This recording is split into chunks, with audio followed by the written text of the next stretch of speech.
তো নমস্কাৰ বন্ধুসকল, মোৰ ইউটিউব চেনেললৈ আপোনালোকক পুনৰ স্বাগতম জনাইছোঁ অন্য এটি নতুন ভিডিঅ'লৈ। আজিৰ ভিডিঅ'টো আমি শিকিম আ, যে আপুনি যিখন অনলাইন কাষ্ট চাৰ্টিফিকেট এপ্লাই কৰিলে, সেইখন আপুনি কেনেকৈ ট্ৰেক কৰিব পাৰিব।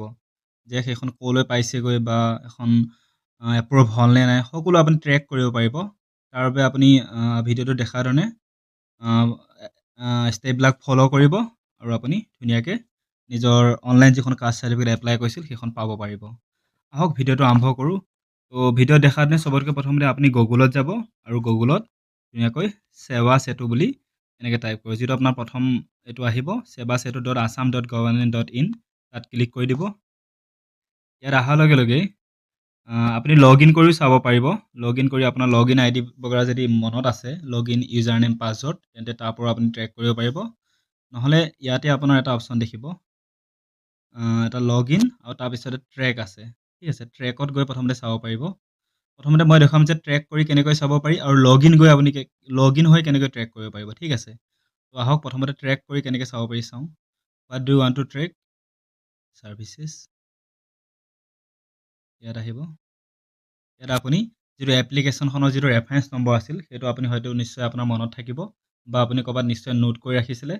মই মোৰ যিটো এপ্লিকেশ্যন নম্বৰ আছিল, মই যিখন কাষ্ট চাৰ্টিফিকেট এপ্লাই কৰিছোঁ, সেইটো মই নোট কৰি ৰাখিছিলোঁ। গতিকে মই চিধা ইয়াত টাইপ কৰি দিম আৰু ট্ৰেক কৰিম। মোৰ সেইখন আছিল RTPS dash cast, I'm so sorry,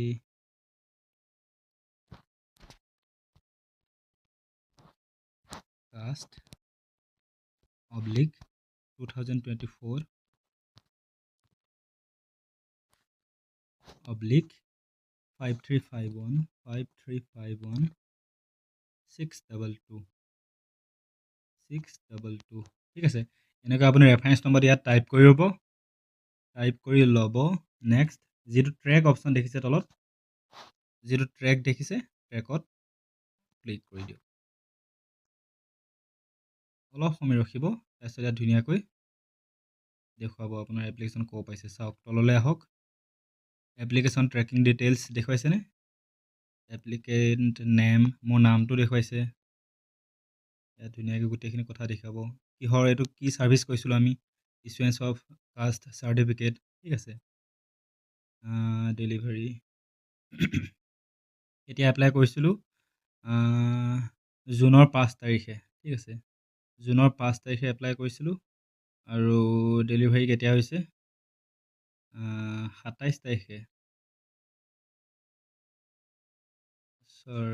মে 28 তাৰিখে এপ্লাই কৰিছোঁ আৰু প্ৰায় জুনৰ 27 তাৰিখে, কমপ্লিট এমাহ লাগি গৈছে ডেলিভাৰী হওঁতে। অ'কে, বাট মোৰ এমাহ লগা নাছিল।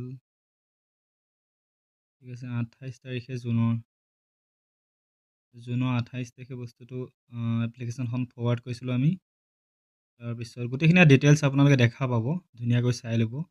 লট মণ্ডল গৈ ডকুমেণ্টছ ভেৰিফাই কৰা গৈছে, চাৰ্কুল অফিচাৰে ফৰৱাৰ্ড কৰিছে। লাষ্টত যিটো মানে এপ্ৰুভিং অথৰিটি, সিহঁতে এখন ইছ্যু কৰিছে। কেই তাৰিখে কৈছে? 10 জুন। অ'কে, 28 তাৰিখে কৈছিলোঁ আৰু 10 জুন, 28, 29, 30, 3 দিন লাগিল আৰু এইফালে 10 তাৰিখ, সম্পূৰ্ণ 13 দিন লাগিছে বুলি মানি ল'ব পাৰিব আপুনি। মানে 2 সপ্তাহৰ ভিতৰত আপুনি কাষ্ট চাৰ্টিফিকেটখন পাই যাব পাৰে। ঠিক আছে, মোৰ কমপ্লিট 2 সপ্তাহৰ ভিতৰত আহি গৈছে কাষ্ট চাৰ্টিফিকেটখন। তো ইয়াৰ পৰা আপুনি ঠিক আছে ট্ৰেক কৰিব পাৰিব। কিন্তু আপুনি যদি এখন ডাউনলোড কৰিবলৈ বিচাৰে, তেন্তে আপুনি লগ ইন কৰি ডাউনলোড কৰিব পাৰিব। ঠিক আছে, তো আহক ট্ৰেক কৰাৰ পিছত আমি এতিয়া লগ ইন কৰি কেনেকৈ চাব। ইয়াত লগ ইন কৰিব লাগিব আপুনি। লগ ইন ওপৰত সদায় চিটিজেনটোত থাকিব, তললৈ আহিব, লগ ইন পাব্লিক ৰেজিষ্ট্ৰেশ্যন, ইয়াত ক্লিক কৰক।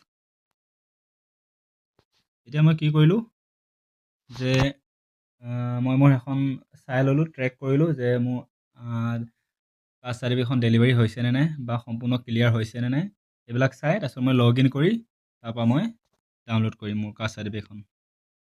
তো ইয়াৰ পৰা ইউজাৰ নেম আৰু মোৰ যিহেতু ছেভে আছিল, আপুনি নিজৰ মনত পেলাই সেইকেইটা ক্লিক কৰিব। ইয়াত ইউজাৰ নেম ওপৰটোত আৰু তলত পাছৱৰ্ড। তাৰপিছত এইটো যিটো ঘূৰণীয়া বক্সটো দেখিছে, তাত ক্লিক কৰি দিয়ক। তাৰপিছত তলত চাইন ইন অপশ্যনটো, তাৰপিছত স্কিপ নাও। গতিকে মই লগ ইন হৈ গ'লোঁ আৰু এতিয়া তললৈ আহক। তলত আহি আপুনি তললৈ আহিলে আপুনি দেখিব যে আপোনাৰ ইছুৱেঞ্চ অফ কাষ্ট চাৰ্টিফিকেটৰ গোটেই ডিটেইলছ দেখুৱাব। এপ্লিকেশ্যন নম্বৰটো এইটো আছিল আৰু ছাবমিশ্যন কেতিয়া কৈছিল 28 তাৰিখে আৰু ষ্টেটাছ কি আহিছে ডেলিভাৰী হৈ গ'ল মানে এখন হৈ গ'ল আৰু আপোনাৰ কাষ্ট চাৰ্টিফিকেট মানে ওলাই গ'ল ঠিক আছে ডেলিভাৰী হোৱা মানে আৰু যদি ডেলিভাৰী নহ'লহেঁতেন তেন্তে ইয়াত লিখা থাকিলহেঁতেন আণ্ডাৰ প্ৰচেছ। গতিকে আপুনি মাজে মাজে ট্ৰেক কৰি থাকিব ইয়াত আণ্ডাৰ প্ৰচেছ দেখুৱাইছে নে ডেলিভাৰীত দেখুৱাইছে ঠিক আছে। গতিকে মোৰ ডেলিভাৰীত হৈ গৈছে। গতিকে ইয়াত অপশ্যন এটা অট'মেটিক আহি যাব ডাউনলোড চাৰ্টিফিকেট ঠিক আছে। প্ৰিভিউ এপ্লিকেশ্যন ট্ৰেক প্ৰগ্ৰেছ এইবিলাক চাবলৈ দৰকাৰ নাই। ডাউনলোড চাৰ্টিফিকেট আহিলে মানে আপোনাৰ সম্পূৰ্ণ ক্লিয়াৰ হৈ গ'ল কাষ্ট চাৰ্টিফিকেটখন আহি গ'ল। গতিকে চিধা ডাউনলোড চাৰ্টিফিকেট অপশ্যনটোত ক্লিক কৰক। গতিকে তাৰপিছত চাব PDF-ত চাই দিব আপুনি কেনেকৈ ডাউনলোড হৈছে নে। গতিকে এনেকৈ ধুনীয়াকৈ আপোনাৰ চাৰ্টিফিকেটখন ডাউনলোড হৈ যাব জাতিৰ প্ৰমাণপত্ৰ ধুনীয়াকৈ আৰু আপুনি এখন প্ৰিণ্ট আউট কৰি ল'ব। ইয়াত দেখিছেনে এটা কুৱেশ্যন মাৰ্ক আহিছে। এইটো আপুনি মোবাইলৰ পৰাও কৰিব পাৰে। কেনেকৈ কৰিব পাৰে মই ইয়াৰ কাৰণে এটা ভাল ভিডিঅ' বনাই দিম আপোনালোকক দেখুৱাম। কিন্তু আপুনি সদ্যহতে কম্পিউটাৰ দোকানত গৈ তাত মানে অতি ইজিলি হৈ যাব। এখন লৈ যাব এটা PDF কপি আৰু PDF-টো কম্পিউটাৰ দোকানত দি দিব তাৰ পৰা প্ৰিণ্ট আউট কৰি ল'ব। প্ৰিণ্ট আউট কৰাৰ পিছত এই যিটো কুৱেশ্যন মাৰ্কটো এইটোত এটা টিক চিন হৈ যাব সেউজীয়া টিক চিন ঠিক আছে। সেউজীয়া টিক চিনটো হৈ যাব আৰু আপুনি এখন ধুনীয়াকৈ লেমিনেশ্যন কৰি ঘৰত থৈ দিব আৰু বিভিন্ন কামত কাষ্ট চাৰ্টিফিকেটখন দৰকাৰ হয় নহয়। গতিকে এখন এনেকৈ কৰিব পাৰিব ঠিক আছে। ধন্যবাদ বন্ধুসকল ভিডিঅ'টো সম্পূৰ্ণকৈ চোৱাৰ বাবে। আৰু নেক্সট ভিডিঅ' কি বনাম প্লিজ মোক অলপ এডভাইচ দিব আৰু মই সেইমতে নেক্সট ভিডিঅ' আপোনালোকৰ আগলৈ আগবঢ়াম। Thank U.